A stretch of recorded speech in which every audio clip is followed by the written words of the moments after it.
nós vamos falar sobre o amor.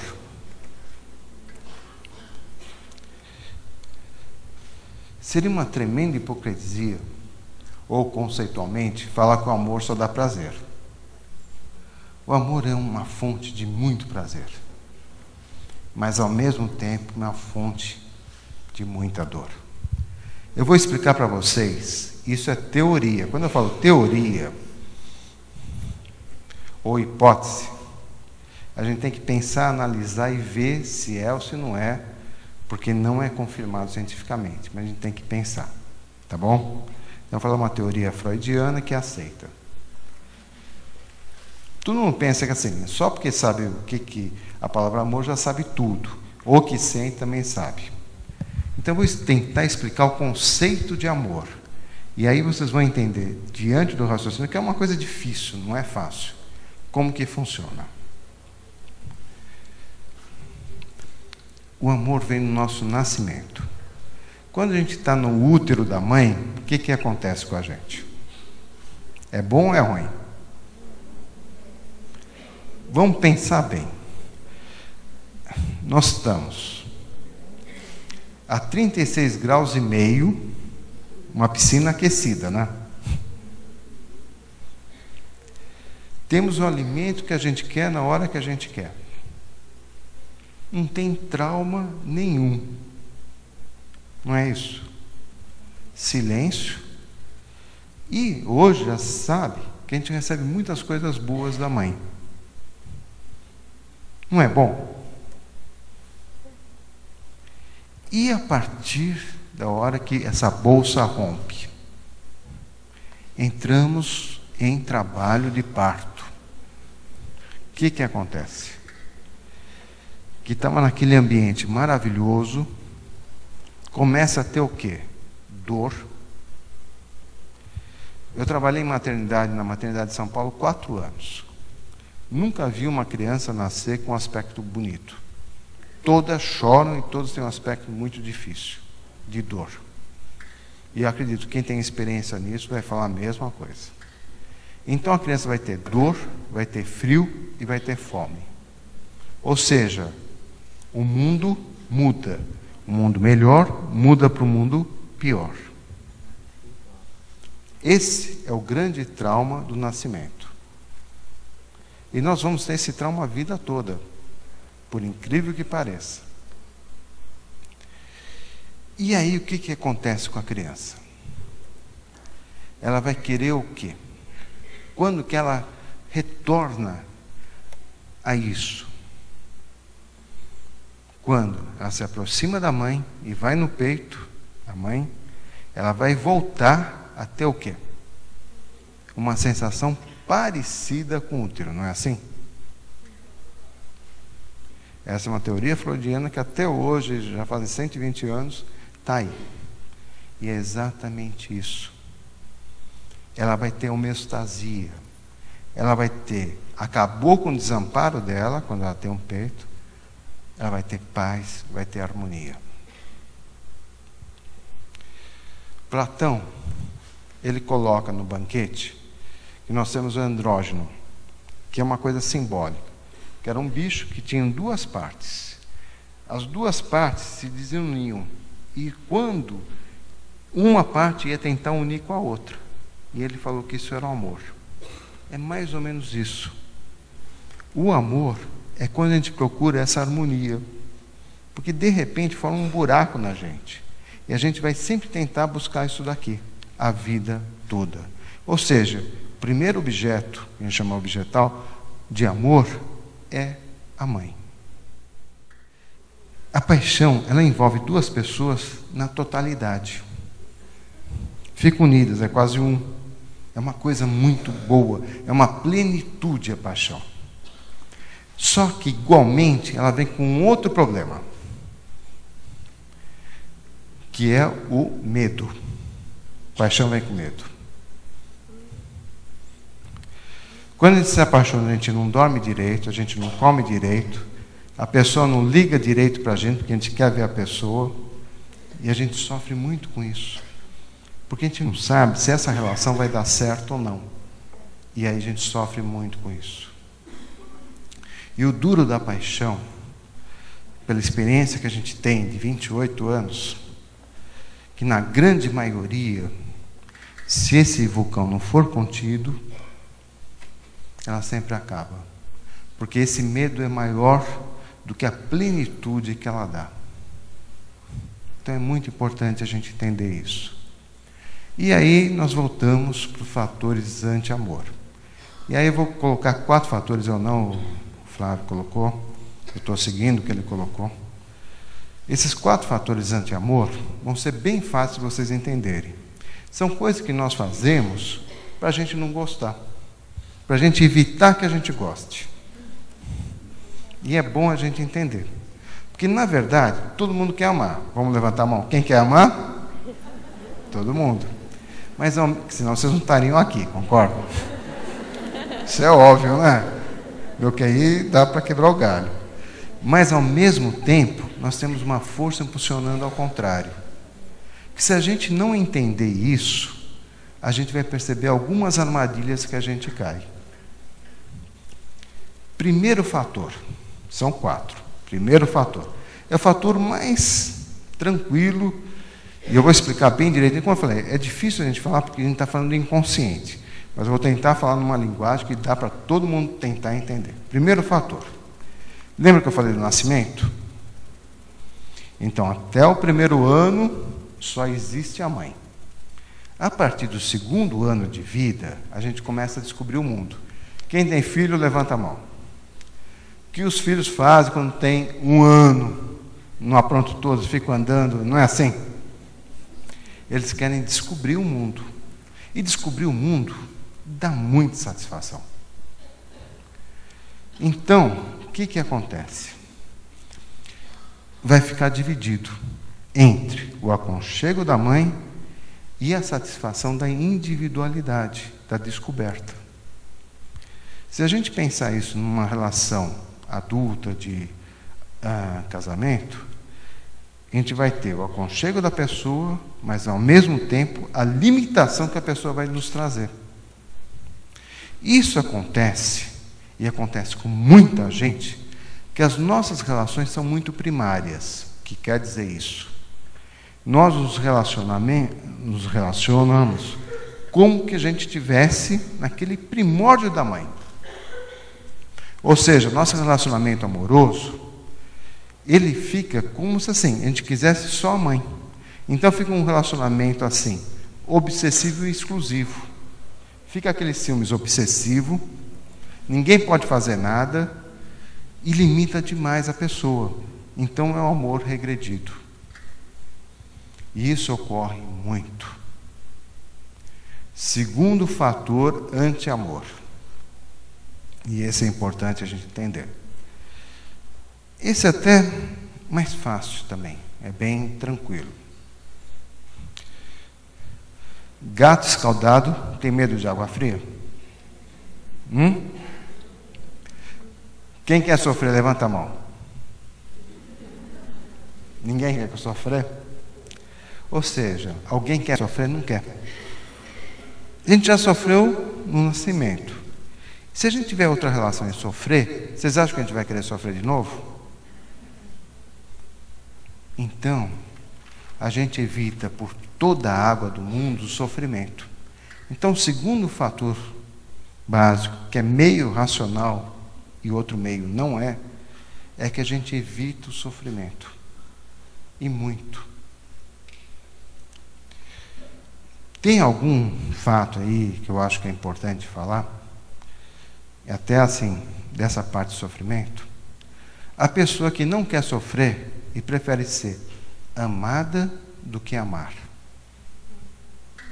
Isso existe muito. A pessoa prefere ser amada do que amar. O que acontece nessa relação? É um egoísmo.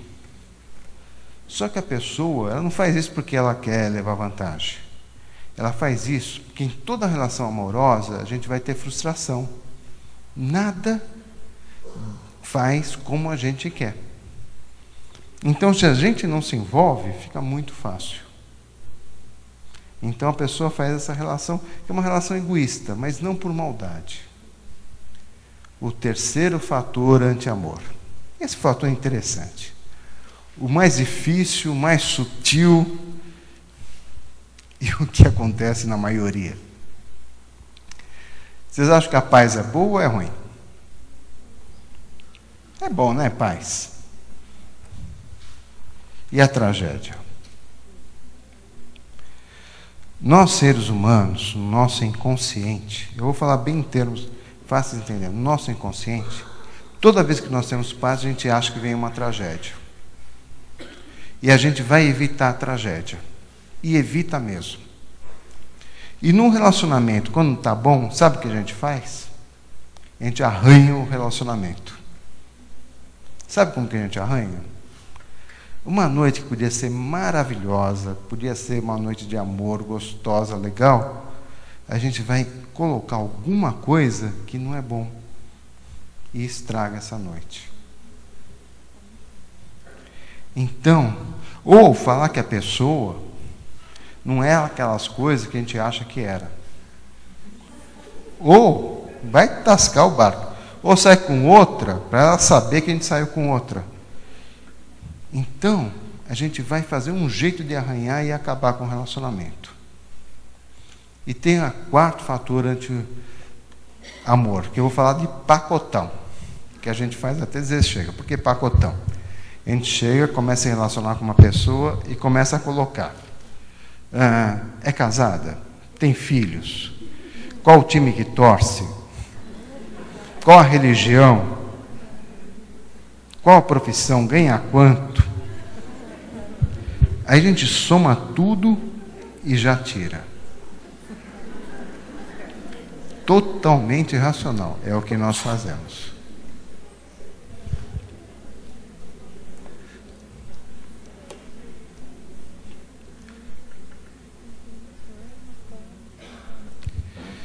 E agora, quase encerrando daqui um pouquinho, nós vamos falar o que em tudo que eu falei, que é eu falo que é o pulo do gato.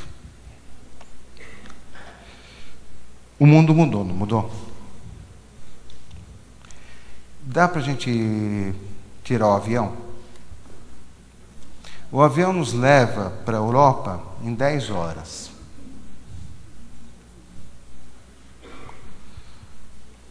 Para o Japão em 20 horas. Dá para a gente desinventar a televisão? Computador? Dá, Jorge? Desinventar o computador não dá, né? O mundo mudou, não mudou? A tecnologia muda. Lembra que eu brinquei com vocês e falei assim, imagina a Limeira tantos anos atrás, a única coisa que teria seria a gruta. Então o mundo, vocês acham que é igual? E nós nos adaptamos a esse mundo ou não? Com certeza. Nós estamos sempre nos adaptando com o mundo. O mundo exterior vai adaptar com o nosso mundo interior. E é isso que a gente não percebe. E vamos ter que começar a perceber por quê. Nós estamos numa transição. Uma total transição. Domênico de Masi, ele fez um livro que eu gostaria que vocês lessem, Ócio Criativo. Ele fala assim, que não está mais no mundo industrial, está no pós-industrial. E todos falam mais ou menos isso. Então, o mundo mudou. E nós estamos nesse mundo. Lembra quando eu falei para vocês que a gente era metade? Lembra do Platão? Metade, tentando encontrar metade. Ou quando a mãe da gente tem um buraco, lembra?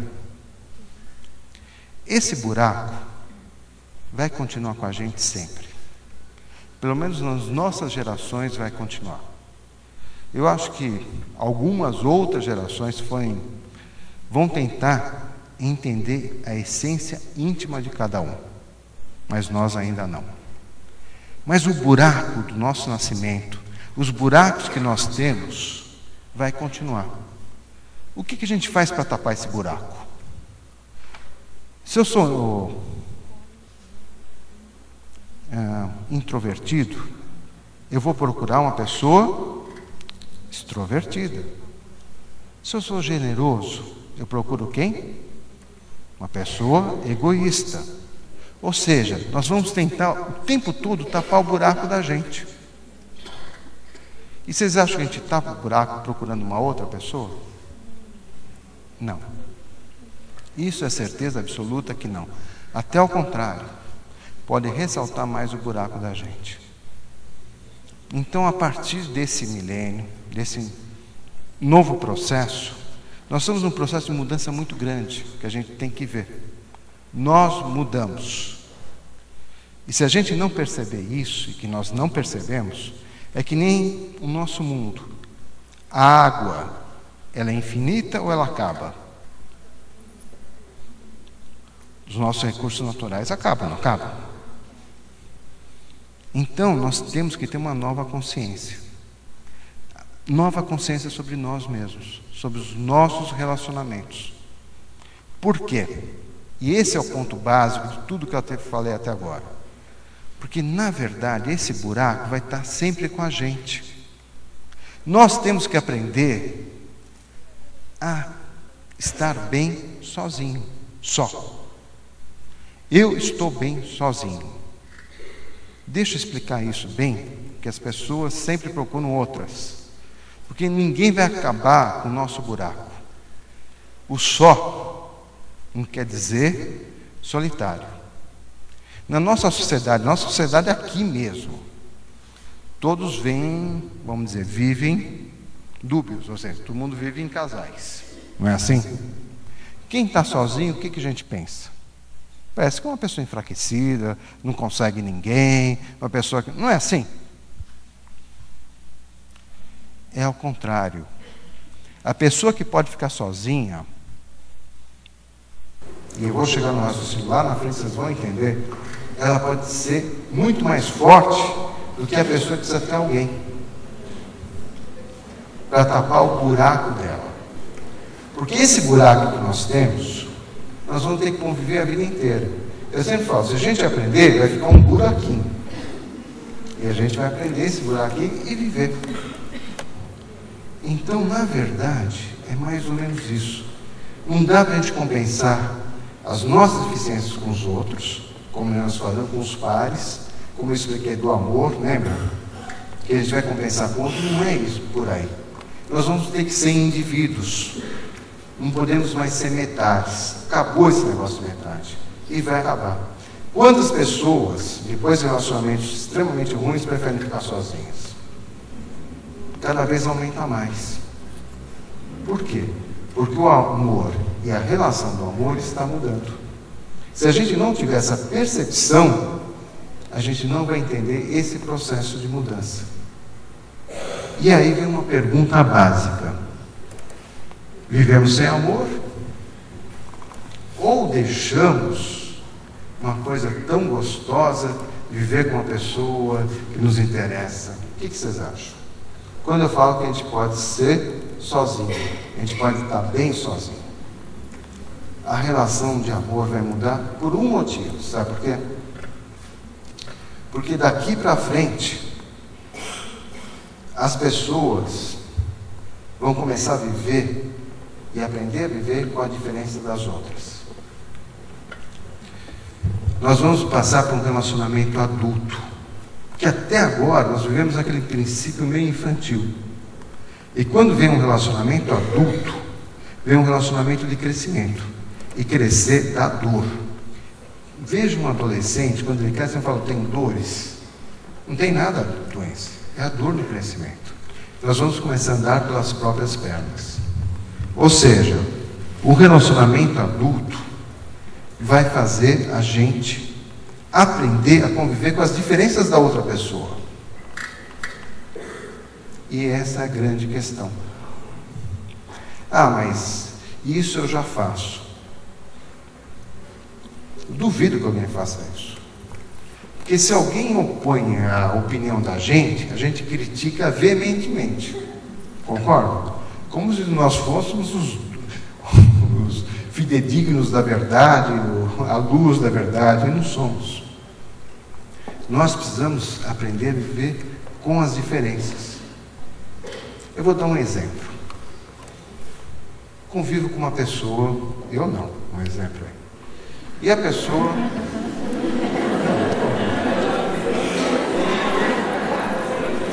Não convivo. Eu aprendi, só para vocês saberem, com tranquilidade, a ficar muito tempo sozinho. E eu fiquei muito bem sozinho. Depois de ter um relacionamento extremamente difícil. Então, por isso, quando eu falo, eu não falo porque eu acho. Eu falo porque eu sei.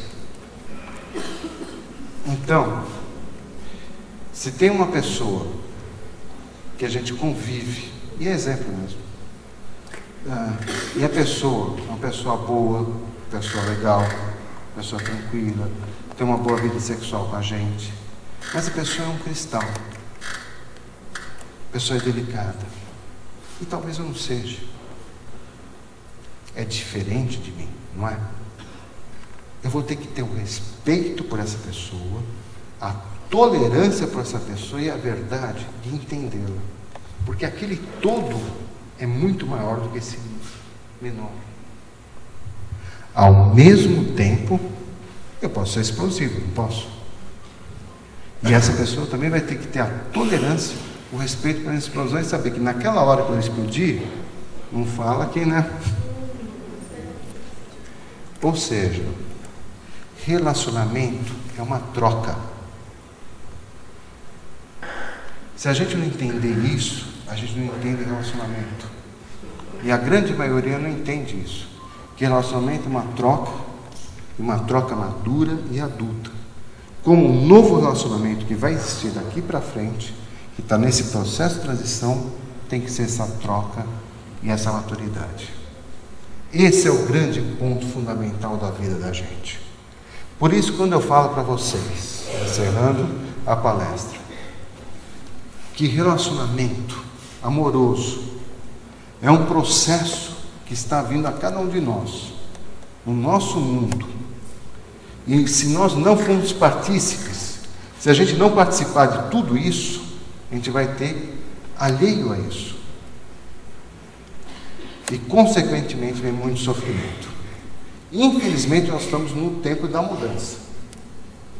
Se fosse daqui 30, 40, 50, 60 anos, provavelmente 100 anos, eu acho, a maioria não vai estar aqui, seria diferente. Mas nós somos processo dessa mudança. Se nós não entendermos isso, os relacionamentos vão ser muito sofridos, nós vamos ter uma perspectiva de vida muito doída e não vamos adaptar-nos. Por isso que é importante a coisa principal do ser humano. Lembra que eu falei dos primeiros nômades? E os de hoje? Nós temos que exercitar a nossa mente, a nossa compreensão, a nossa afetividade e a nossa troca. Porque relacionamento, acima de tudo, é troca.